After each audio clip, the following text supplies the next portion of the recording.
அஸ்ஸலாமு அலைக்கும் வரஹ்மத்துல்லாஹி வபரகாத்துஹு. கண்ணியத்திற்குரிய எல்லாம் வல்ல அல்லாஹுவின் அடியார்கள்ல, அல்லாஹ் ரப்புல் ஆலமீன் இந்த உலகத்தை படைத்து கோடிக்கணக்கான மனிதர்களை பல்கி பெருக செய்திருக்கிறான். இறைவனால் படைக்கப்பட்டிருக்கிற உயிர் ஜீவராசிகளில் மனிதகுலம் சிறந்தது. பகுத்தறிவு என்ற அறிவை இறைவன் வழங்கியிருக்கிறான். கூடுதலாக எதை செய்ய வேண்டும், எதை செய்யக்கூடாது, எதன் அடிப்படையில் நடக்க வேண்டும், நடக்கக்கூடாது என்று பிரித்து பார்க்கிற ஒரு அற்புதமான வாய்ப்பை மனிதர்களுக்கு இறைவன் வழங்கியிருக்கிறான். இப்படி வழங்கியிருந்தும் கூட உலகத்தில் வாழுகிற பெரும்பான்மையான மக்கள் இஸ்லாம் அல்லாத வேறு மதத்தில் வாழ்ந்திருக்கிறார்கள். அல்லாஹ் ரப்புல் ஆலமீன் ஒரு சில குறிப்பிட்ட சாராரை மாத்திரம் தேர்வு செய்து இஸ்லாம் என்ற மகத்தான அற்புதமான பேரருட்கொடை நேர் வழியாக வழங்கப்பட்டிருக்கிறது. இந்த இஸ்லாத்தில் வாழுகிற நாம் இறைவன் சொல்லித்தருகிற, இறை தூதர் கற்றுத்தருகிற சில முக்கியமான விஷயங்களை நம் வாழ்க்கையில் எடுத்து நடக்க கடமைப்பட்டிருக்கிறோம். அல்லாஹ் ரப்புல் ஆலமீன் திருக்குரானில் சூரா நிசா என்ற அத்தியாயத்தில் குறிப்பிடுகிறான், லா யஸ்தவில் காஇதுன் உலுல் துரர் அலல் முஃமினீன் முஜாஹிதீன ஃபீ ஸபீலில்லாஹ் அம்வாலிஹிம் வ அன்ஃபுஸிஹிம். அல்லாஹுவின் பாதையில் இறைவனின் மார்க்கத்திற்காக, அல்லாஹுவின் மார்க்கத்தை வளர்ப்பதற்காக ஏதேனும் ஒரு வகையில் பொருளாதாரத்தின் மூலமாகவோ, உயிரிழப்பு செய்வதின் மூலமாகவோ, அல்லது வேறு வேறு வகைகளில் தங்களால் எந்த அளவிற்கு முடியுமோ அந்த அளவிற்கு ஏதேனும் ஒரு காரியத்தை இழப்பவர்களும், தியாகம் செய்தவர்களும், கஷ்டப்படுபவர்களும், அல்லாஹ்வின் மார்க்கத்திற்காக சிரமத்தை அனுபவிப்பவர்களும், சிரமத்தை அனுபவிக்காதவர்களும் லா யஸ்தவில் காஇதுன் அல்லாஹ்வுடைய பாதையில் சமமாக மாட்டார்கள் என்று அல்லாஹ் குறிப்பிடுகிறான். அல்லாஹ் ரெண்டா பிரிக்கிறான்.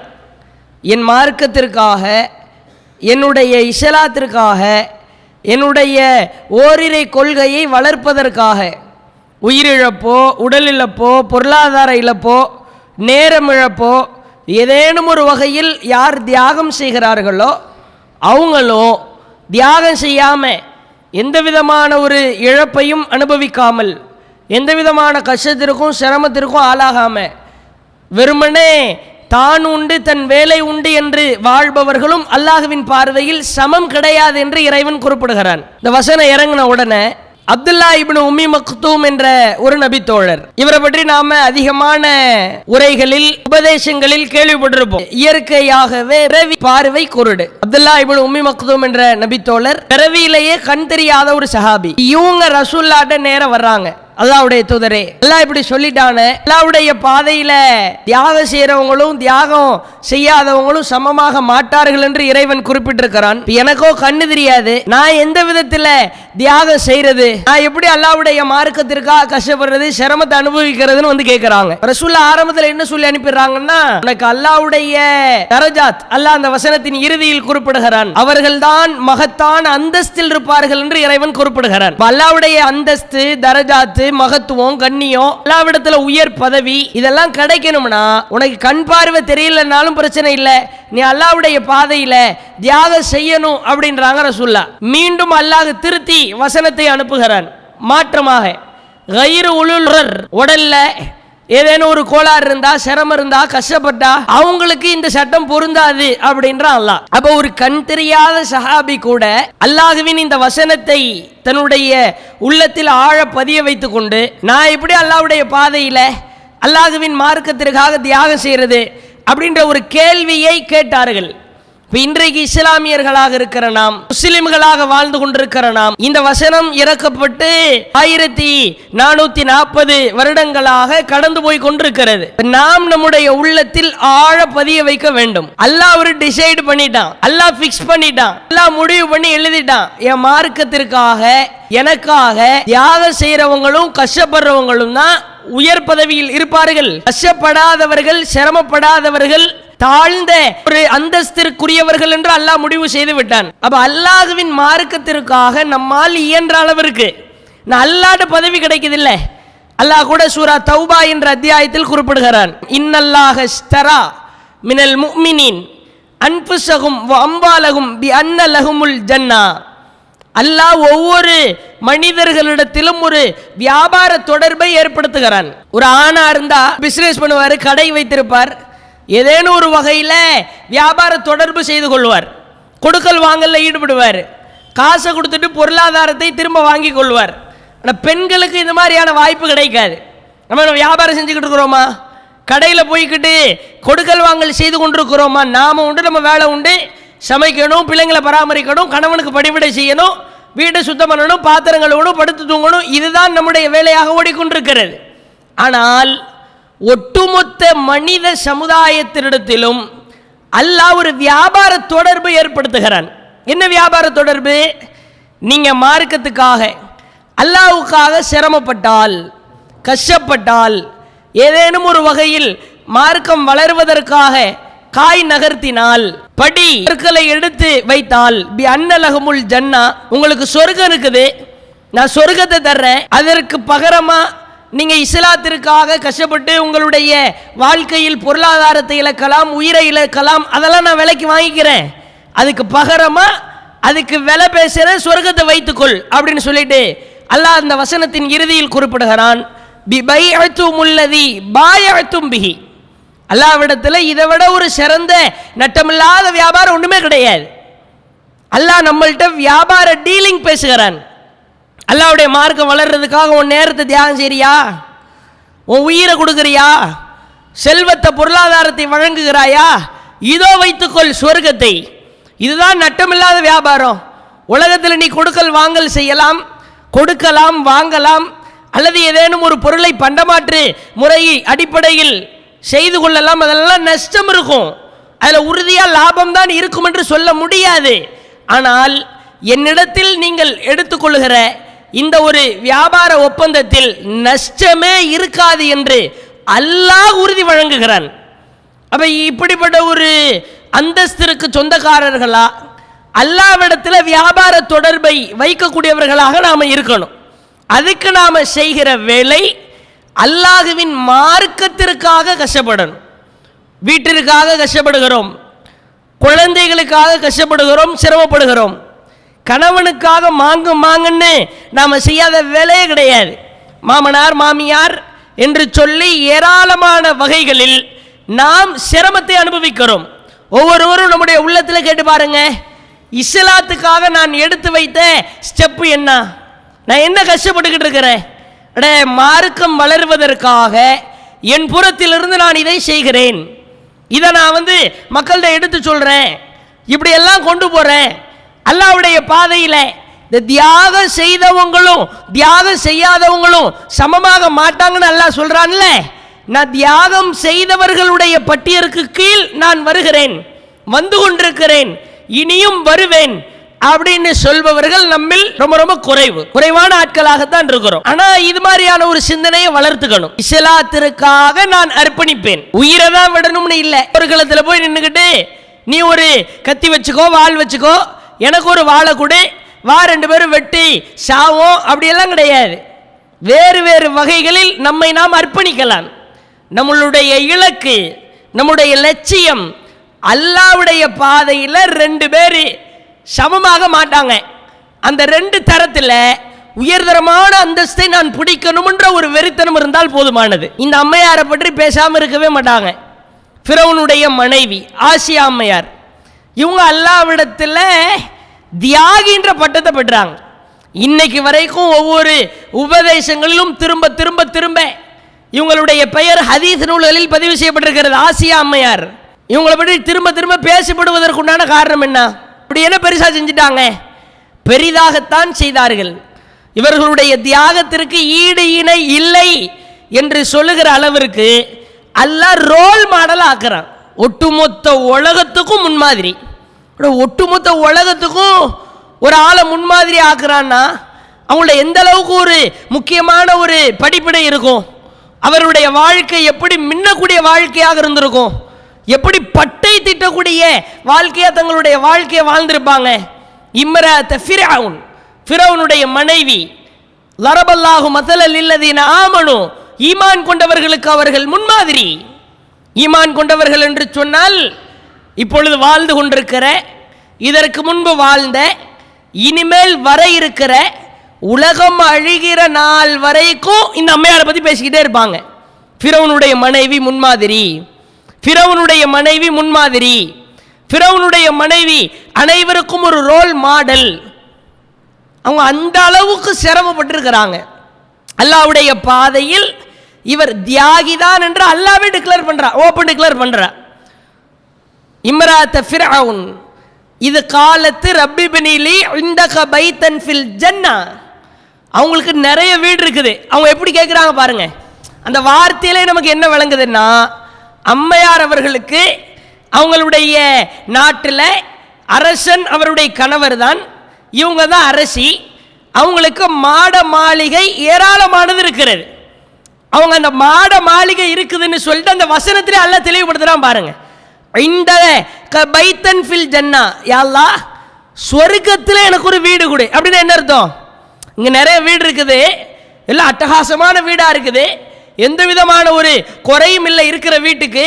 அவ்வளவு சூப்பரான பளிங்குகளால் மாளிகைகளால் முத்துக்களால் என்னென்ன வார்த்தைகள் போட முடியுமோ அவ்வளவு வார்த்தையும் போட்டுக்கலாம். ஏன்? அவன் ஒரு அரசன். அரசனுடைய வீடு குடிசையா இருக்குமா? சிமெண்ட்டை வச்சு கட்டியிருப்பானா? அல்லது சும்மா ஒரு ஷெட்டு போட்டு அதில் வாழ்பவன் அரசனாக இருப்பானா? ஃபிரௌனுடைய மனைவி என்ற அந்தஸ்து. இந்தக பைத்தன் ஃபில் ஜன்னா, யா அல்லாஹ் சொர்க்கத்தில் எனக்கு ஒரு வீட்டை கொடுத்துரு அப்படின்றாங்க. அடுத்து அவங்க சொல்கிற வார்த்தையை பாருங்க. ஓ நஜ்ஜினி, யா அல்லாஹ் என்னை காப்பாற்று, நான் பயங்கரமான ஒரு பாதிப்பில் இருக்கிறேன். மின் ஃபிரௌன வ அமலி, இந்த ஃபிரௌனு செய்கிற வேலை இருக்குத அதிலிருந்து என்னை காப்பாற்றியா அல்லாஹ். அந்த வசனத்தை படிக்கும் போதே தெரியும் அந்த அம்மையாருடைய கண்ணீர் மல்க இறைவனிடத்தில் அவர்கள் செய்த பிரார்த்தனை. ஃபிரௌனுடைய செயலிலிருந்து அவனுடைய காரியத்திலிருந்து என்னை காப்பாற்றினா அவன் என்ன நல்ல செயல் செஞ்சிருப்பானா? என்னை காப்பாத்துன்னு ஒருத்தர் யார் சொல்லுவாங்க? என்னை காப்பாத்துங்க அப்படின்னு ஒருத்தர் கத்துறாரு. கட்டுமையான டார்ச்சர், சித்திரவதை, அவங்கள போட்டு பாடாய்படுத்தி எடுத்து உயிர் வாழ்வதற்கே தகுதி இல்லை, கொலை செய்கிற அளவிற்கு ஒருத்தர் டார்ச்சர் கொடுத்தா தான் காப்பாத்துங்கன்னு கத்துவோம். அந்த அளவிற்கு சிரமத்தை கொடுக்கிறான், கஷ்டத்தை கொடுக்கிறான். யா அல்லாஹ் இந்த ஃபிரௌன் செய்கிற செயல்ல இருந்து என்னை காப்பாற்றுன்றாங்க. ஒனஜ்ஜினி மின் ஃபிரௌன வ அமலி ஒனஜ்ஜினி மினல் கௌமி தாலிமீன். யா அல்லாஹ் அந்த அநியாயக்கார கூட்டத்திலிருந்து காப்பாத்து அப்படின்றாங்க. அப்ப என்ன விளங்குது? ஃபிரௌன் மட்டும் டார்ச்சர் பண்ணல, ஒட்டுமொத்த கூட்டத்தார்களும் போட்டு அந்த அம்மையாரை பாடாய்படுத்தி எடுக்கிறார்கள், சிரமம் கொடுக்குறாங்க, கஷ்டம் கொடுக்குறாங்கன்னு விளங்குதா? அவன் எவ்வளோ பெரிய கேடு கட்டவனா இருந்திருப்பான் ஃபிரௌன். தன் மனைவின்னு கூட பார்க்காம ஆட்களை ஏவி விட்டு இருக்கிறான். எல்லாரும் போட்டு அவளை என்ன வேணாலும் பண்ணுங்கப்பா, அவளை சித்திரவதை பண்ணுங்க, இஸ்லாத்தை ஏற்றுக்கொண்டிருக்கிறாள். இதுதான் அல்லாஹ்வுடைய பார்வையில் அல்லாஹ் இவங்க முன்மாதிரின்னு சொல்லிட்டு ஒவ்வொரு வார்த்தைக்கும் உள்ளாக 1000 அர்த்தங்களை அல்லாஹ் வைத்து அந்த ஃபிரௌனுடைய மனைவியின் வாழ்க்கை வரலாறை படம் எடுத்து காட்டுகிறான் என்று சொன்னால் அவ்வளவு தியாகத்தை அனுபவிச்சாங்க. நம்ம அந்த அளவுக்கு தியாகத்தை அனுபவிக்கவில்லை என்று சொன்னாலும் நம் வாழ்க்கையில் இஸ்லாத்திற்காக நாம் என்ன அர்ப்பணிப்பு செய்திருக்கிறோம் அதை ஒரு கொஸ்டின் மார்க்கா உள்ளத்தில் வைத்து கொண்டே இருக்கணும், அதுக்கு பதில் தேடிக்கிட்டே இருக்கணும். அதே மாதிரி பாருங்க, ரசூல்லா காலத்தில் பெண்கள்னு சொன்னாலே இந்த நபி தோழிகள் அவங்க இஸ்லாத்துக்காக ஏதேனும் ஒரு அர்ப்பணிப்பு செய்யணும்னு நினைப்பாங்க. ஆனால் அல்லாஹ் சொல்லிட்டான், இஸ்லாத்துக்காக தியாகம் செய்கிறவங்களும், மார்க்கம் வளர்வதற்காக கஷ்டப்படுபவர்களும், மார்க்கத்தை மக்களிடத்தில் கொண்டு செல்வதற்காக சிரமத்தை அனுபவிக்கிறவங்களும், சும்மா இருக்கிறவங்களும் சமம் கிடையாது. என் பார்வையில் மார்க்கத்திற்காக கஷ்டப்படுபவர்கள் உயர்தரமான தரஜாத் அந்தஸ்தில் இருக்கிறார்கள் அல்லாஹ் சொல்லிட்டான். அப்போ அதுக்காகவே அந்த வசனத்தை உண்மைப்படுத்துவதற்காக அல்லாஹ்விடத்தில் தியாகி என்ற பட்டத்தை பெறுவதற்காகவே கடுமையான சிரமத்தை நபி தோழிகள் அனுபவிச்சிருக்கிறாங்க. அல்லாஹ்வுடைய தூதர்கிட்ட இந்த ஃபாத்திமா ரலியல்லாஹு அன்ஹா, அம்மையார் ஆயிஷா ரலியல்லாஹு அன்ஹா, உம்மு சுலைம் இது போன்ற முன்னணி தோழிகள் எல்லாம் வர்றாங்க. வந்து ஒரு கோரிக்கையை வைக்கிறாங்க. அல்லாஹ்வுடைய தூதரே, இந்த ஆண்கள்லாம் இருக்கிறாங்கல்ல, இவங்கெல்லாம் எங்களை மாதிரி தொழுகிறாங்க, நோன்பு பிடிக்கிறாங்க, தர்ம பொருளா ஜகாதா ஏதேனும் ஒரு செயல்ல காரியத்தை செஞ்சுட்டு போயிடுறாங்க. ஆனால் அவர்கள் செய்வது மாதிரி நாங்களும் தொழுகிறோம், நோன்பு பிடிக்கிறோம், தர்மபுரில் ஜகாதா எங்களால் இயன்ற அளவு கொடுக்கிறோம். ஆனால் எங்களை விட ஒருபடி மேலே போர்க்களத்துக்குன்னு கலந்து கொண்டு தங்களுடைய உயிரை தியாகம் செஞ்சுறாங்களே, தங்களுடைய உடல் உறுப்புகளை எல்லாம் இழந்து அல்லாஹ்வுடைய பாதையில் தியாகின்ற பட்டத்தை வாங்குறாங்களே, ஒட்டுமொத்தமாக போர்க்களத்தில் கலந்து கொண்டு இஸ்லாத்தினுடைய வளர்ச்சிக்காக பாடுபடுறாங்களே, அந்த மாதிரி எங்களால் முடியலையே அப்படின்றாங்க. கவலை எப்படி வருதுன்னு பாருங்க. ஆண்கள் எல்லாம் நிறைய சாப்பிட்றாங்களே, எங்களுக்கு சாப்பாடு கிடைக்கலையே அப்படி வரல. ஆண்கள் எல்லாம் நல்ல கலர் கலராக ட்ரெஸ் போடுறாங்களே, எங்களால் போட முடியலையே அப்படி வரல. ஆண்கள் எல்லாம் ஊர் ஊரா நல்ல ஜாலியாக சுற்றுறாங்களே, எங்களால் சுற்ற முடியலையே அந்த மாதிரி கவலை இல்லை. அவங்க தியாகம் செய்கிறாங்கல்ல, மார்க்கத்துக்காக இஸ்லாத்தினுடைய வளர்ச்சிக்காக அர்ப்பணிக்கிறாங்கல்ல, எங்களால் அது முடியலையே அப்படின்றாங்க. அப்போ அல்லாஹ்வுடைய தூதர் சொல்லி அனுப்புகிறாங்க, ஏமா உங்களுக்கு போர்க்களம்லாம் கடமை கிடையாது, நீங்கள் ஹஜ்ஜு உம்ரா, ஹஜ்ஜுக்கும் உம்ரா மப்ரூருன், ஹஜ்ஜு உம்ராவும் தான் உங்களுக்கு கடமை, அதுவே நீங்கள் போருக்கு போயிட்டு வர்ற மாதிரி அப்படின்ற வார்த்தை பிரயோகத்தை பயன்படுத்துகிறாங்க. நான் ஒரு பெண் ஹஜ்ஜு உம்ரா செஞ்சுட்டு வர்றதெல்லாம் சாதாரண விஷயம் கிடையாது. ஒரு ஆண்கள் செய்து விட்டு வந்து விடலாம்.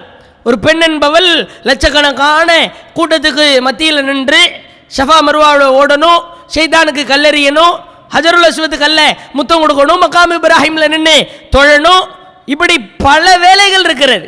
ஒரு பெண் இயற்கையில் பலவீனமானவள், அவளுடைய பலவீனத்தை எல்லாம் பொருட்படுத்தாமல் சகித்து கொண்டு நீ ஹஜ்ஜு உம்ரா போயிட்டு வா, அதுதான் அல்லாஹ் உனக்கு கடமையாக்கி இருக்கிறான், போர் கடமையாக்கப்படலைன்ட்டாங்க ரசூலுல்லாஹ். இருந்தாலும் இந்த பெண்மணிகளுக்கு உள்ளத்தில் ஊர்த்திக்கிட்டே இருக்குது. என்ன இது ரசூலுல்லாஹ் இப்படி சொல்லி அனுப்புகிறாங்க, இப்போ போர்க்களத்தில் போய் கலந்துக்கலாம் நாம் நினைத்தோம், இஸ்லாத்திற்காக ஏதேனும் ஒரு வகையில் அர்ப்பணிப்பு செய்யலாம்னு நினைச்சோம், அல்லாஹ்வுடைய தூதர் போயிரு ஹஜ் உம்ரா செய் அது போதுன்ட்டாங்களே அப்படின்னு சொல்லிட்டு ஒரு போர்க்களம், ஆண்கள் எல்லாம் நிக்கிறாங்க, பெண்களும் நிக்கிறாங்க. அல்லாஹ்வின் தூதருடைய கவனத்திற்கு வருகிறது. எல்லா பெண்களையும் ரசூலுல்லாஹ் அழைக்கிறாங்க. நான் தான் உங்களை வரவேணான்னு சொல்லனே, போர் உங்களுக்கு கடமை இல்லைன்னு சொல்லிட்டேனே, அப்புறம் எதுக்கு நீங்க நிக்கிறீங்க அப்படின்னு ரசூலுல்லாஹ் கேட்க, அப்ப பெண்கள் எல்லாம் பதில் சொல்றாங்க, அல்லாஹ்வுடைய தூதரே நீங்கள் எங்களிடத்தில் வாளோ கவசமோ தர வேண்டாம், நாங்க இங்க உட்கார்ந்து கத்தி சண்டை போட வரல, நாங்க இஸ்லாத்துக்காக ஏதேனும் ஒரு வகையில் தியாகம் செய்யணும், அதனால நீங்கள் எல்லாம் போர் செய்யுங்க,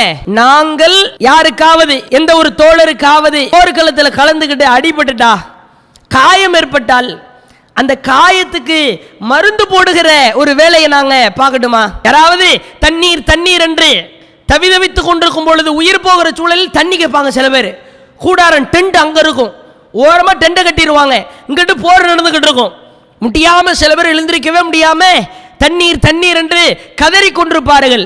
அப்படி கதறி கொண்டிருக்கிறவர்களுக்கு தண்ணீர் கொடுக்கிற வேலையை பார்க்கட்டுமா அப்படின்னு கேட்குறாங்க. நாங்கள் நீங்கள் போர் செஞ்சுக்கிட்டு இருங்க, உங்களுக்கு நாங்கள் சமைச்சு தர்ற வேலையை பார்க்குறோமே அப்படின்னு சொன்னோன்னே இது கூட நல்ல யோசனையாக தானே இருக்குது அப்படின்னு அல்லாஹ்வுடைய தூதர் அங்கீகரிக்கிறார்கள். புகாரியில் பதிவு செய்யப்பட்டிருக்கிற செய்தி, உம்மு சுலைம், ஆயிஷா, ஃபாத்திமா ரலியல்லாஹு அன்ஹா இது போன்ற தோழிகள் எல்லாம் போர்க்களத்திலே கலந்து கொண்டு தங்களுடைய ஆடைகளை தூக்கிக் கொள்வார்கள், கால் தண்டைகள் தெரிகிற அளவிற்கு பொதி சுமக்கிற அந்த ஒரு சுமையா ஒன்று இருக்கும், பயங்கரமான வெயிட்டா இருக்கும், சாப்பாட்டு சுமை, தண்ணீர் சுமை, தண்ணீர் பயங்கர வெயிட்டு, இதையெல்லாம் போர்க்களம் நடக்கிற ஸ்பாட்ல அவங்க விநியோகம் செஞ்சுக்கிட்டு இருப்பாங்க. எந்த அளவுக்கு விநியோகம் செய்வாங்கன்னா அவர்கள் கால் தண்டைகள் தெரிகிற அளவிற்கு, அவங்க கால் தண்டை கொலுசு, கால் தண்டை கால் தெரிகிற அளவிற்கு வேகமாக ஓடி ஓடி யாருக்கு தண்ணீர் தேவைப்பட்டுச்சுன்னா, சாப்பாடு தேவைப்பட்டுச்சுன்னா, அல்லது காயம் ஏற்பட்டுச்சுன்னா காயத்துக்கு மருந்து போடுற வேலைகளை போர்க்களத்தில் செய்து கொண்டிருந்தார்கள். இதையெல்லாம் நாங்கள் பார்த்து கொண்டிருந்தோம்னு சில தோழர்கள் அறிவிக்கிறாங்க. கொஞ்சம் சிந்திச்சு பாருங்க, இதெல்லாம் ஏன் போர்லாம் கிடையாது, ஹஜ் உம்ரா தான், போய் போத்திக்கிட்டு படுத்து வீட்டில் தூங்கி இருக்கலாம் தானே, நாம உண்டு நம்ம வேலை உண்டு இருந்திருக்கலாம் தானே, எதுக்கு அவங்க அல்லாஹ்வுடைய தூதருக்கு தெரியாம நிக்கணும்? ஏன் ரசூலுல்லாவுக்கு இந்த ஆலோசனை எடுத்து சொல்லணும்? இந்த ஆலோசனை சொன்னது யாரு? ரசூலுல்லாவா? அப்படியே உங்களுக்கு போர்லாம் வேணாமா? ரசூலுல்லாஹ் சொல்றதா இருந்தா ஃபர்ஸ்டே சொல்லிருப்பாங்க தானே, முதல்ல எடுத்து சொல்லிருப்பாங்க தானே. ஆலோசனைய இந்த ஒரு அட்வைஸ, இந்த ஒரு செய்தியை சொன்னது யாருன்னா தோழிகள் தான். நாங்க ஏன் போருக்கு வரலன்னா சும்மா இருக்கணுமா? காயத்துக்கு மருந்து போடுற வேலையை நாங்க பாக்குறோம், சமைச்சு கொடுக்கிறோம், அல்லது உங்களுக்கு எல்லாம் தண்ணி தேவைப்பட தண்ணி கொண்டு வந்து ஊத்துறோம் அப்படின்னு சொல்லிட்டு வாய்ப்பேச்சோடு மாத்திரம் நிறுத்தி கொள்ளாமல் களத்தில் நின்று வேகமாக அந்த போர்க்களத்திலே கஷ்டப்படுபவர்களுக்கு ஓடி ஓடி ஓடி வேலை பார்க்கறாங்கன்னா உள்ளத்துல என்ன அவங்க ஆழ பதிய வச்சிருக்கிறாங்க? இஸ்லாத்துக்காக என் மூலமாக ஏதாவது ஒன்று நடந்தே ஆகணும். போர்க்களத்தில் வெற்றி கிடைக்குதுன்னா அவங்களுக்கு இந்த வெற்றிக்கு சொந்தக்காரர்களில் இந்த நபி தோழர்களுக்கு பங்கு இருக்குதா இல்லையா? இவங்க தான் தண்ணி எல்லாம் எங்களுக்கு வந்து எடுத்து கொடுத்தாங்க. நாங்கள் சிரமத்தில் காயத்தில் கிடக்கும்போது இவங்க தான் கொண்டு வந்து காயத்துக்கு மருந்து போட்டாங்க. அப்படி சொல்லக்கூடிய வாய்ப்பு இருக்கிறது. அப்படி ஒரு வெறித்தனத்தோடு செயல்பட்டாங்க. நாங்களாம் சும்மா இருக்க மாட்டோம். இஸ்லாத்தினுடைய வளர்ச்சிக்காக பெண்கள் என்பவர்கள் ஆண்களுக்கு சற்றும் குறைவில்லாதவர்கள் அப்படின்றத நிரூபிச்சாங்க.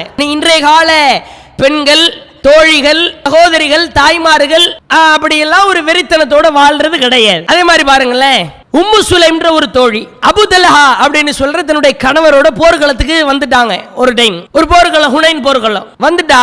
போர் தான் பெண்களுக்கு கடமை இல்லைல்ல. இந்த அம்மா என்ன செய்யறாங்க, நல்ல உடலை எல்லாம் ஆடையால மறைச்சுக்கிட்டு இந்த வயிற்றுல கட்டின ஒரு துண்டுக்கு நடுவுல பிச்சுவா கத்தின்னு சொல்லுவாங்க, ஜின்சர் அப்படின்னு அரபியில சொல்லப்படும், 2 சைடு கூர்மையா இருக்கிற அதை எடுத்து சொருகி வச்சிருக்காங்க. இது அபு தல்ஹா, உம்மு சுலைமுடைய கணவர் அபு தல்ஹாவுக்கு ஷாக்கா இருக்குது. அபு தல்ஹா என்ன செய்யறார், நேர ரசூலுல்லாஹ்ட்ட வந்து இந்த பஞ்சாயத்தை கொண்டு வர்றாரு. உம்மு சுலைம் மாதிரி ஒரு கத்தி வச்சுட்டு சுத்திக்கிட்டு இருக்கிறாங்க, என்னன்னு வந்து கேளுங்க அப்படின்ன உடனே அல்லாஹ்வுடைய தூதர் வர்றாங்க. உம்மு சுலைம்ட்ட கேக்குறாங்க. அப்ப உம்மு சுலைம் சொன்ன வார்த்தை, அல்லாஹ்வுடைய தூதரே, தகத்து, நான் ஒரு கட்டத்துல ஒரு உச்சகட்ட சூழல் அடைஞ்சு போர்க்களத்துல நான் கலந்து கொண்டு போர்லாம் செய்ய மாட்டேன். ஒருவேளை ஒரு உச்சகட்டத்துக்கு போய் என்ன எவனாவது டச் பண்ணிட்டா, பொம்பளைன்னு சொல்லிட்டு பெண்ணுன்னு சொல்லிட்டு சாதாரண ஒரு பெண்மணி தான் நினைச்சிட்டு தொட வந்துட்டா, அல்லது தோழர்கள் உங்களுக்கு அல்லாஹ்வின் தூதராக இருக்கிற உங்களுக்கு ஏதாவது பாதிப்பு வந்துருச்சுன்னா, ஒரு அளவு கடந்து போயிருச்சுன்னு சொன்னா, நான் இந்த கத்தியால் அவர்களை வகுடெடுக்காமல் அவங்கள உண்டு இல்லைன்னு பண்ணாம விட மாட்டேன் அப்படின்னு ரசூலா சிரிச்சுக்கிட்டே போறாங்க. அந்த நேரத்தில் கூட பாருங்க, போர்க்களத்தில் நிற்கும் பொழுது கூட ஒரு கட்டத்தில் ஒரு மோசமான சூழல் ஆயிட்டா, ஒரு கிரிட்டிக்கலான ஒரு பொசிஷன் ஆயிடுச்சுன்னா முஸ்லிம்களுக்கு வெற்றி கிடைக்கும் அல்லாஹ்வின் கிருபையினால். ஒரு கட்டத்தில் எதிரிகளுடைய கை ஓங்கி இருந்துச்சுன்னா, அல்லாஹ்வின் தூதரை எவனா அடிச்சுட்டான்னா நான் சும்மா விட்டுருவேனா? நபி தோழர்களுக்கு பாதிப்புனா நான் சும்மா இருப்பேனா? அந்த அளவிற்கு ஒரு வெறித்தனம். போர்க்களத்தில் போர் செய்வதற்கு தடைதான். ஆனால் ஒரு உச்சகட்டத்திற்கு செல்லும் பொழுது, மோசமான சூழலை அடையும் பொழுது என் பங்களிப்பு இருக்கும். இஸ்லாத்தினுடைய வளர்ச்சிக்காக அவர்கள் பட்ட சிரமம். இந்த மாதிரியான செய்திகளை எல்லாம் நம்முடைய உள்ளங்கள்ல ஆழ பதிய வைக்கணும். நம்மெல்லாம் நடு தெருவில் நின்று அல்லது வீதி வீதியா சென்று அல்லது மக்களிடத்தில் போர் செய்கிற வேலையெல்லாம் நம்மளால பார்க்க முடியாது. பார்க்கணும்னு நினைச்சாலும் முடியாது. அதற்குண்டான வாய்ப்பும் இல்லை. இன்றைக்கு போர்க்களம் நடக்குதா? போர்க்களத்தில் நின்று சப்ளை பண்ற தண்ணி கொடுக்கிற வேலை, காயத்துக்கு மருந்து போடுற வேலை எதுவும் இருக்குதா? எதுவுமே கிடையாது. ஆனாலும் நம் சார்பாக, நம் பங்களிப்பாக இஸ்லாத்தினுடைய வளர்ச்சிக்காக பெண்களாக இருக்கிற நாம் பாடுபடணும். உம்மு ஹபீபான்னு சொல்ற ஒரு பெண்மணி, அபூ சுஃபியானுடைய மகள். அபூ சுஃபியான் இருக்கிறார்ல, ஆரம்ப காலகட்டத்தில் இஸ்லாத்திற்காக இஸ்லாத்தை ஒழிப்பதற்கு பாடுபட்டவர். காலத்தில் இஸ்லாத்துக்கு வர்றாங்க. ஷஃபியா பின்த் அபில் ஆஸ், அபூ சுஃபியானுடைய மனைவி. அபூ சுஃபியான் வந்து இஸ்லாத்துக்கு வர்றதுக்கு முன்னால கடுமையான எதிர்ப்பு, உன்னே தீரணும்னு நினைப்பார். பத்ர் போர்க்களத்துல எல்லாம் அபூ சுஃபியானுடைய கொடைச்சல் அதிகம். ஒருத்தரை விட கூடாது. ரசூலுல்லாஹ்வுடைய தலையை கொய்திரணும், நபி தோழர்களை உண்டு இல்லைன்னு பண்ணிடணும். யாரா நீங்க எல்லாம் அல்லான்றீங்க, ரசூல்ன்றீங்க, பல கடவுள் நாங்க வணங்குற கடவுளுக்கு எதிராக இருக்கிறீங்க, அத்தனை பேரையும் காலி செய்யணும்ன்றதுல அங்கனம் கட்டி கொண்டு திரிந்தவர் அபூ சுஃபியான். ஷஃபியா பின்த் அபில் ஆஸ் அவங்களுடைய மனைவி. இந்த அபூ சுஃபியானுடைய மகள் தான் உம்மு ஹபீபா. ரசூலுல்லாஹ்வுக்கு ஜைனப் பின்த் ஜக்ஷ்னு சொல்ற ஒரு மனைவி இருக்கிறாங்க. அவங்களுடைய சகோதரன் அப்துல்லா பின்த் ஜக்ஷ், இவரை தான் இந்த உம்மு ஹபீபா திருமணம் முடிச்சுக்கிறாங்க. அப்துல்லா பின்த் ஜக்ஷ் என்ன பண்றாரு, ஆரம்ப காலகட்டத்தில் கிறிஸ்தவ மதத்தில் இருக்கிறார். ஒரு கிறிஸ்டினா கிறிஸ்தவ மதத்தை தழுவி அதில் வாழ்ந்துகிட்டு இருக்கிறார். அவர் ஆரம்பத்தில் இஸ்லாத்துக்கு வர்றாரு. பிறகு உம்மு ஹபீபா அவரை திருமணம் முடிக்கிறாங்க. இப்ப கணவன் மனைவி 2 பேரும் யாரு, முஸ்லிம் ஆயிட்டாங்க. இந்த 2 பேருக்கும் எதிரியா யார் இருக்கிறா, உம்மு ஹபீபாவுடைய அத்தா இருக்கிறாங்க. அப்துல்லா பின்த் ஜக்ஷுடைய மாமனார். அப்துல்லா பின்த் ஜக்ஷ காலி பண்ணணும்னு நிக்கிறாரு. உம்மு ஹபீபாவை ஓட ஓட அடிச்சு விரட்டணும்னு நிக்கிறாரு. இப்ப மக்காவுல இருக்கிறதுக்கு பாதுகாப்பற்ற ஒரு சூழலாக இருக்கிறது. இந்த அளவுக்குன்னு பாருங்க, உம்மு ஹபீபா அப்படின்ற ஒரு பெயர் எதற்காக இவங்களுக்கு வருது அப்படின்னா, இது இவங்க பெயரே கிடையாது, புனை பெயர். 2 பேரும் இஸ்லாத்தை தழுவிட்டாங்களா, தழுவின உடனே 2 பேரும் பேசிக்கிறாங்க, நம்மளுக்கு மக்கால இருக்கிறதுக்கு சரியான ஒரு சூழல் இல்லை, ரொம்ப ஒரு பாதுகாப்பற்ற தன்மையாக இருக்கிறது, ரொம்ப சிரமமாக இருக்குது. அபூ சுஃபியான் நம்மளை விடுற மாதிரி தெரியல அப்படின்னு 2 பேர் பேசி முடிவெடுத்துட்டு நாம வேணா அபிசீனியா ஹிஜ்ரத் பண்ணி போயிருவோமா அப்படின்னு முடிவெடுக்கிறாங்க. அபிசீனியா ஃபர்ஸ்ட் ஹிஜ்ரத் அபிசீனியா தான். அபிசீனியாவுல இந்த மாதிரி மக்கா அளவுக்கு டார்ச்சர் கிடையாது, ரொம்ப ஒரு குறைவான ஒரு சித்திரவதை தான். முஸ்லிமா இருந்தா இருந்துக்கங்கன்னு விட்டுருவாங்க, அந்த மாதிரியான ஒரு சூழல். இப்ப 2 பேரும் பேசி அபிசீனியாவுக்கு போயிடலான்னு முடிவெடுக்கிறாங்க. இந்த முடிவெடுத்துக்கிட்டு இருக்கும் பொழுது அவருடைய கணவரை பற்றி ஒரு கனவு ஒன்று காண்கிறார். அப்துல்லா பின் ஜக்ஷ் தான் அவருடைய கணவர். ஒரு கனவுல அப்துல்லா பின் ஜக்ஷ பற்றி ஒரு மோசமான முகம் கொண்டவரை அந்த உம்மு ஹபீபா பார்க்கறாங்க. ஒரு விகார தோற்றத்தை பார்த்த உடனே அந்த கனவு கெட்ட கனவாக இருக்கிறது, ஆனால் அல்லாஹ்வுடைய நாட்டத்தினால் அந்த கனவு பழித்து போய் விடுகிறது. மோசமான ஃபேஸா பார்க்கறாங்களா, ஒரு விகார முகம் கொண்டவரா தன்னுடைய கணவரை கண்டார்களா? என்ன ஆகிருதுன்னா, ஆரம்ப கட்டமாக இருந்த கிறிஸ்தவ மதத்துல தான் அந்த அப்துல்லா பின் ஜக்ஷ் இருந்தாரு. இவங்க கண்ட கனவு பழிக்கிறது. பழித்ததின் மூலமாக அப்துல்லா பின் ஜக்ஷ் இஸ்லாத்தை விட்டு மதம் மாறி மீண்டும் கிறிஸ்தவ மதத்திற்கு செல்கிறார். இதைத்தான் அவங்க ஒரு விகாரமான ஃபேஸா பார்க்குறாங்க. பின்னால சொல்லி காட்டுறாங்க, நான் அபிசீனியா ஹிஜ்ரத் செய்வதற்கு முன்பாக என்னுடைய கணவரை நான் கனவில் கண்டேன், அல்லது ஹிஜ்ரத் நடந்து கொண்டிருக்கும் பொழுதே நான் கனவுல கண்டேன்.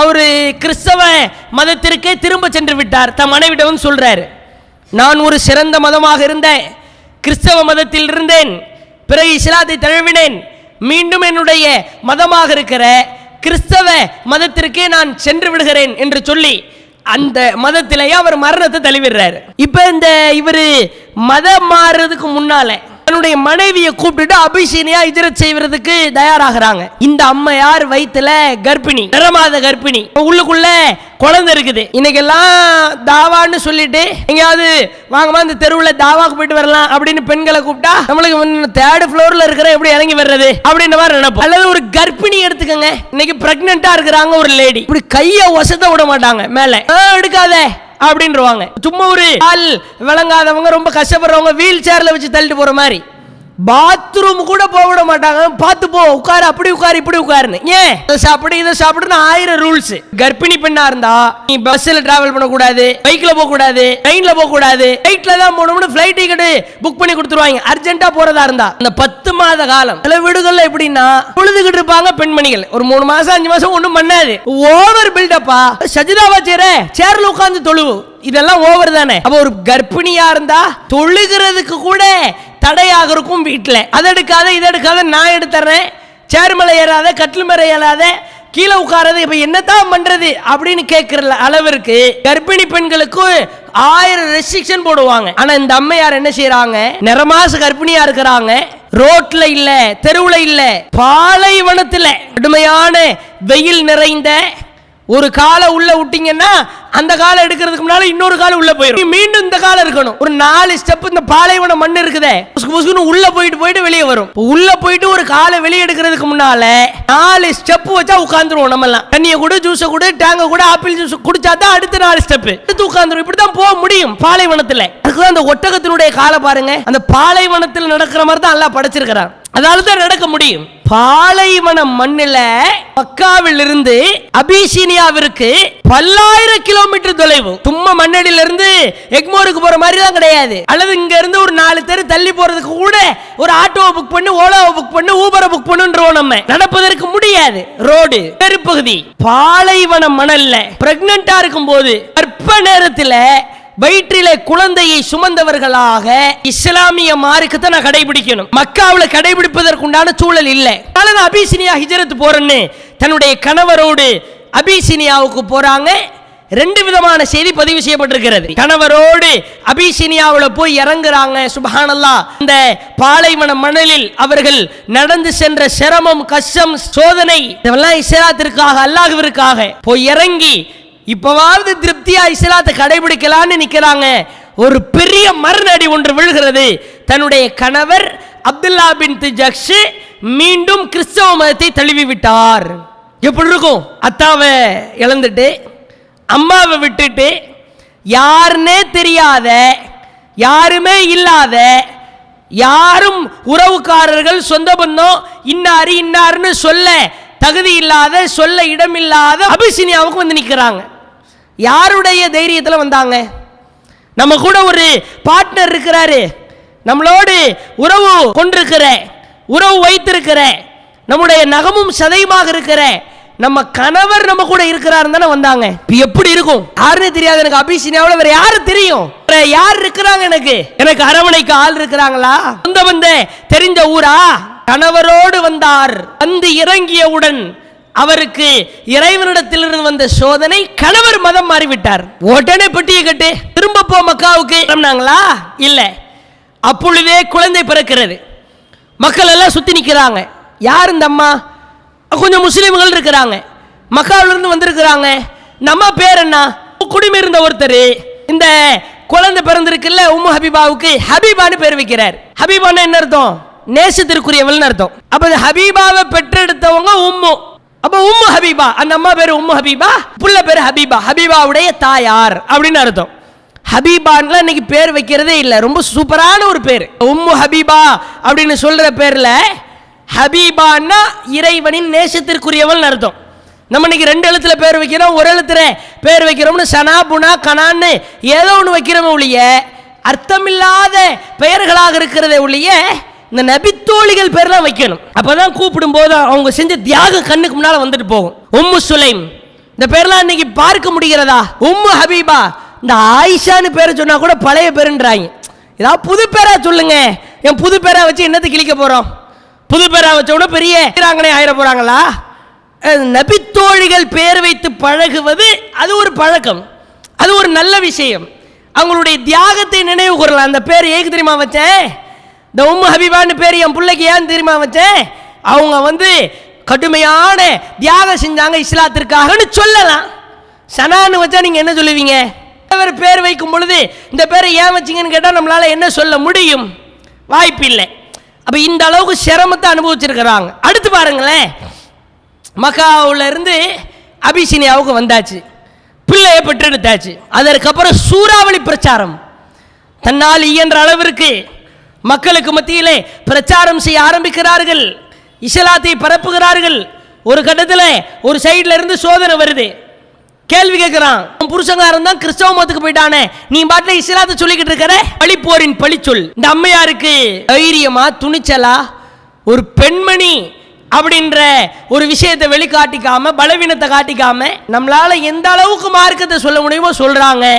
அவர்களுக்கு கிடைத்த பரிசு அல்லாஹ்வின் தூதரே அவங்களுடைய 2வது கணவர் ஆகிறாங்க. ரசூலுல்லாஹ் அந்த அம்மையாருக்கு கணவரா இறைவன் தேர்வு செய்கிறான். அல்லாஹ்வின் தூதர் அந்த பெண்மணியை மனம் முடிக்கிறாங்க. நம்ம ஃபேமஸா கேள்விப்பட்ட செய்தி, 12 ரகாத் ஒரு நாளைக்கு இந்த உபரியான தொழுதா சொர்க்கத்தில் ஒரு வீடு கிடைக்கும்னு. கண்டினியூவா கடமை அல்லாத உபரியான 12 ரகாத் ஒவ்வொரு நாள் நம்ம தொழுதா சொர்க்கத்தில் அவங்களுக்கு தனி மாளிகை அல்லாஹ் கொடுப்பான். சொர்க்கத்தில் போய் பார்த்தவொன்னே ஒரு மாளிகை இருக்கும்.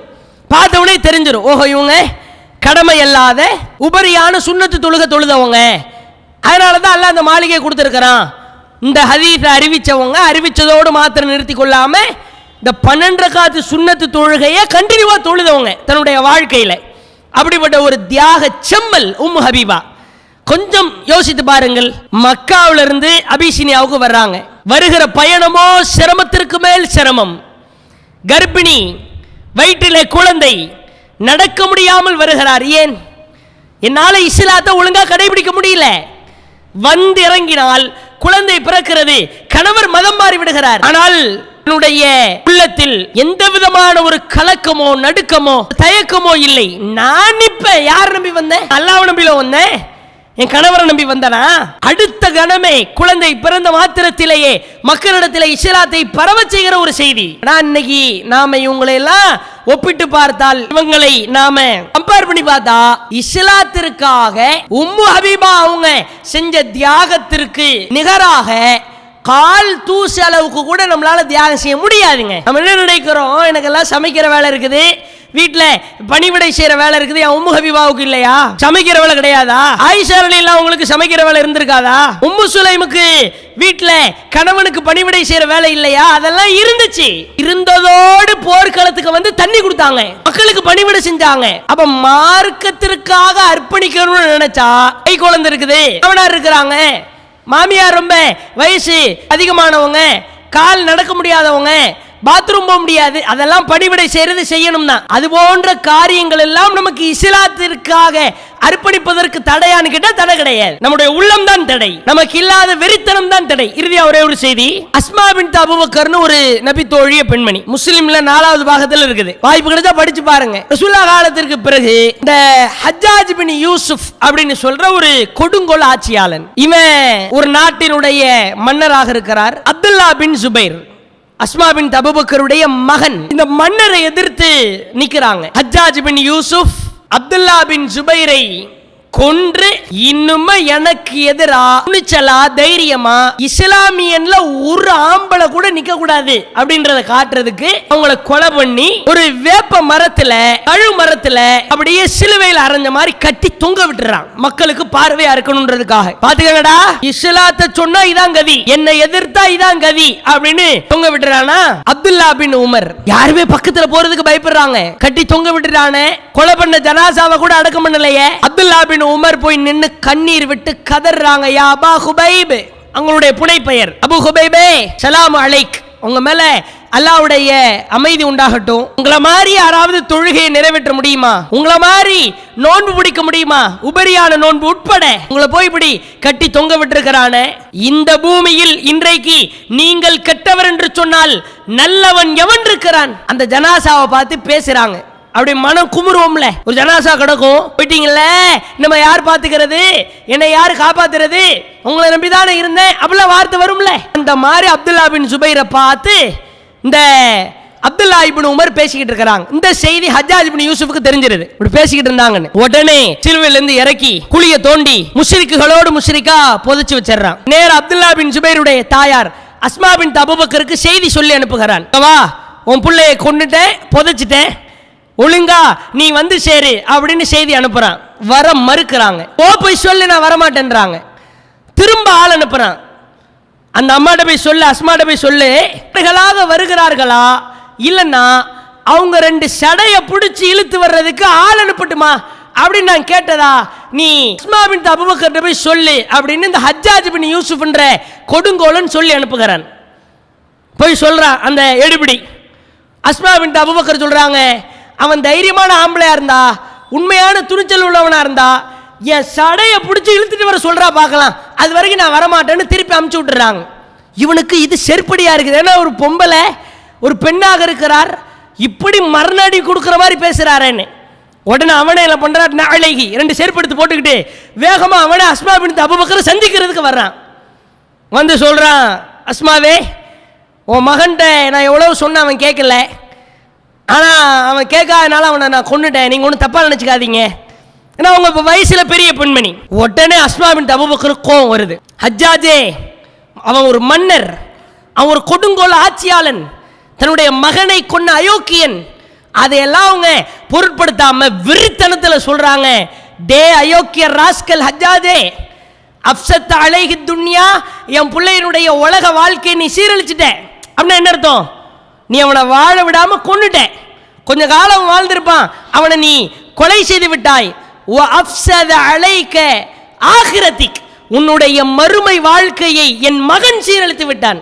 எப்படிப்பட்ட வார்த்தை பாருங்க. ஏண்டா நான் யார் தெரியுமா?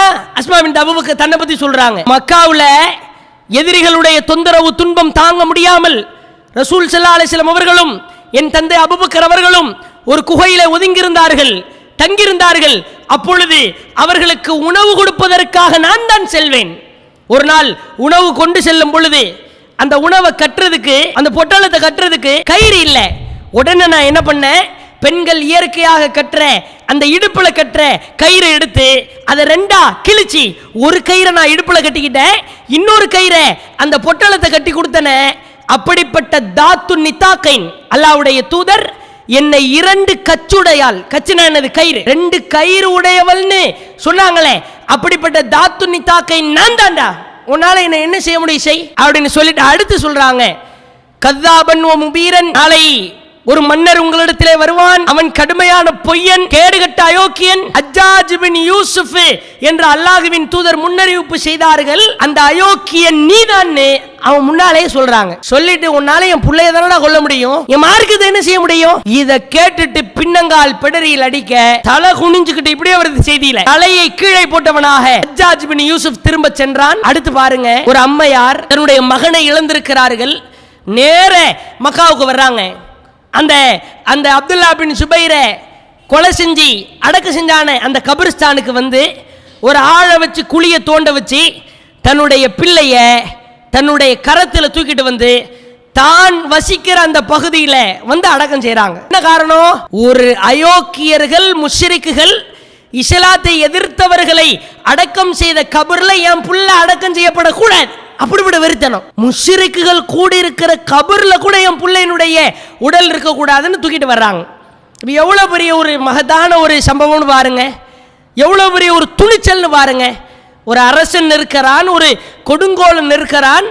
இந்த அம்மையார் தான் ஆரம்பத்தில் மக்காலிருந்து மதீனாவுக்கு ஹிஜ்ரத் செஞ்சு வரும்போது இதே அப்துல்லா பின் சுபைரை தன்னுடைய கையில கை குழந்தையா தூக்கிட்டு வந்தாங்க. இப்போ எப்படி தூக்கிட்டு வர்றாங்க? அதே தன்னுடைய மகனை இறந்த ஜனாசாவாக தூக்கிட்டு போறாங்க. எப்படி இருக்கும் ஒரு தாயாருக்கு? ஒரு தாய் தன்னுடைய பிள்ளைய ஜனாசாவா தூக்கிட்டு போறான்னா இதை விட பெரிய சோதனை உண்டா? நிறைய தாய்மார்கள் என்ன நினைப்போம்னா, என் புள்ள மரணிக்கிறதுக்கு முன்னால் நான் மரணிச்சணும், அப்படிதான் ஒவ்வொரு தாய் நினைப்பா. ஏன்னா என் பிள்ளையினுடைய மௌத்தெல்லாம் நான் வாழ்ற காலத்தில் என்னால் ஏற்றுக்கொள்ள முடியாது, ஜீரணிக்க முடியாது, அப்படிப்பட்ட ஒரு மனப்பக்குவம் மன தைரியம் எனக்கு இல்லை அப்படின்னு சொல்லுகிற தாய்மார்களுக்கு நடுவில் அஸ்மா பின்த் அபூ பக்கர் எப்படி இருக்கிறாங்க பாருங்க. இந்த அர்ப்பணிப்புலாம் ஏன்? இஸ்லாத்துக்காக. இதையெல்லாம் நம்முடைய மன கண்களுக்கு முன்னால் கொண்டு வந்து நிறுத்துங்க.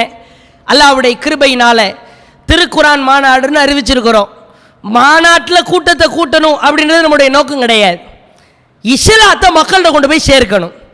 எத்தனை பெண்கள், இந்த பெண்களாக இருக்கிற நாம ஈஸியாக ஒரு வீட்டு கிச்சனில் போய் உட்காந்துடலாம். ஒரு ஆம்பளை தாவாவுக்கு போகிறான்னு வைங்களேன், அஸ்ஸலாமு அலைக்கும் பாய் அப்படிமா வீட்டு வாசல்ல நின்று தண்ணி கூட கொடுக்க மாட்டான், அப்படியே போய் தொழு வரணுமா, சரி குரான் ஓதணுமா, சரி போயிட்டு வாங்க அப்படின்னு அமுச்சு விட்ருவான். ஒரு பெண்ணாக இருந்தால் என்ன செய்யலாம்? அஸ்ஸலாமு அலைக்கும்ட்டு நேராக கிச்சனில் போய் என்ன சமைக்கிறீங்க, இன்னைக்கு என்ன குழம்பு அப்படின்னு கேட்டுக்கிட்டு உள்ள உட்கார்ந்து தாவாவை பண்ணிடலாம். இது நமக்கு கிடைக்கிற ஒரு வாய்ப்பு. அல்லாஹ்வுடைய தூதர் சொன்னார்கள், மன்தஆ இலா ஹுதன் கான லஹு மினல் அஜ்ர், உங்கள் மூலமாக ஒருவருக்கு நேர்வழி கிடைத்து விட்டால் அந்த நேர்வழிக்கு வந்தவர் என்னென்ன நன்மையான காரியங்கள் எல்லாம் செய்கிறாரோ அது அத்துணைக்குண்டான நன்மையும் உங்களுக்கும் கிடைக்கும். என் மூலமா ஒருத்தர் குரான் ஓதுறாருன்னா அவர் காலம் முழுக்க குரான் ஓதிக்கிட்டு இருக்கிற நன்மை எல்லாம் எனக்கு சேர்த்து கிடைக்கும். என் மூலமா ஒருத்தர் ஷிர்க்ல இருந்து வெளியே வந்துட்டாருன்னா அவர் தொழுகிற நன்மை, நோன்பு பிடிக்கிற நன்மை, எல்லா நன்மை எனக்கு வரும். என் மூலமா ஒருத்தர் தொழ ஆரம்பிச்சிட்டாருன்னா அவர் தொழுகிற நன்மை எனக்கு. அல்லாஹ்வுடைய தூதர் சொல்றாங்க, அந்த ஆளுக்கு குறைக்கப்படாது, அவருக்கு உண்டான நன்மை உங்களுக்கு வந்துடும். எப்படி?